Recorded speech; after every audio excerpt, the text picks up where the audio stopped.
ಹಳಿಯಾಳ ಪಟ್ಟಣದಲ್ಲಿರುವ ಮಾಜಿ ಶಾಸಕರಾದ ಸುನಿಲ್ ಹೆಗಡೆ ಅವರ ಮನೆಗೆ ಉಪ್ಪಿನ ಬೆಟಗೇರಿ ಮಠದ ಪೂಜ್ಯ ಶ್ರೀ ಕುಮಾರ ವಿರೂಪಾಕ್ಷೇಶ್ವರ ಮಹಾಸ್ವಾಮಿಗಳು ಭೇಟಿ. ಹಳಿಯಾಳ ಪಟ್ಟಣದಲ್ಲಿರುವ ಮಾಜಿ ಶಾಸಕರಾದ ಸುನಿಲ್ ಹೆಗಡೆ ಅವರ ಮನೆಗೆ ಉಪ್ಪಿನ ಬೆಟಗೇರಿ ಮಠದ ಪೂಜ್ಯ ಶ್ರೀ ಕುಮಾರ ವಿರೂಪಾಕ್ಷೇಶ್ವರ ಮಹಾಸ್ವಾಮಿಗಳು ಬುಧವಾರ ಸಂಜೆ 4 ಗಂಟೆ ಸುಮಾರಿಗೆ ಭೇಟಿ ನೀಡಿದರು.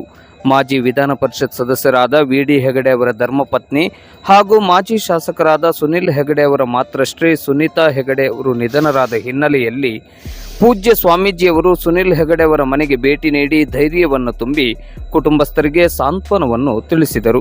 ಈ ಸಂದರ್ಭದಲ್ಲಿ ಸುನಿಲ್ ಹೆಗಡೆ ಅವರು ಪೂಜ್ಯರಲ್ಲಿ ಮಾತೃಶ್ರೀ ಅಮ್ಮನವರು ನಮ್ಮನ್ನು ಬೆಳೆಸಿದ ರೀತಿ, ಧಾರ್ಮಿಕ ಮತ್ತು ಸಂಸ್ಕಾರಯುತವಾದ ಅವರ ನಡವಳಿಕೆ ನಮಗೆ ಸದಾ ಸ್ಫೂರ್ತಿಯಾಗಿದೆ. ಅಮ್ಮ ಪ್ರತಿಯೊಂದು ವ್ಯಕ್ತಿಯ ಬಾಳಿಗೆ ಸಿಗುವ ಜೀವಂತ ದೇವತೆ. ಅಮ್ಮನ ಆದರ್ಶಗಳು ಸದಾ ನಮಗೆ ಪ್ರೇರಣಾದಾಯಿಯಾಗಿದೆ ಎಂದರು. ಈ ಸಂದರ್ಭದಲ್ಲಿ ಬಿಜೆಪಿ ಪಕ್ಷದ ಪದಾಧಿಕಾರಿಗಳು, ಲಿಂಗಾಯತ ಸಮಾಜದ ಮುಖಂಡರು ಮೊದಲಾದವರು ಉಪಸ್ಥಿತರಿದ್ದರು.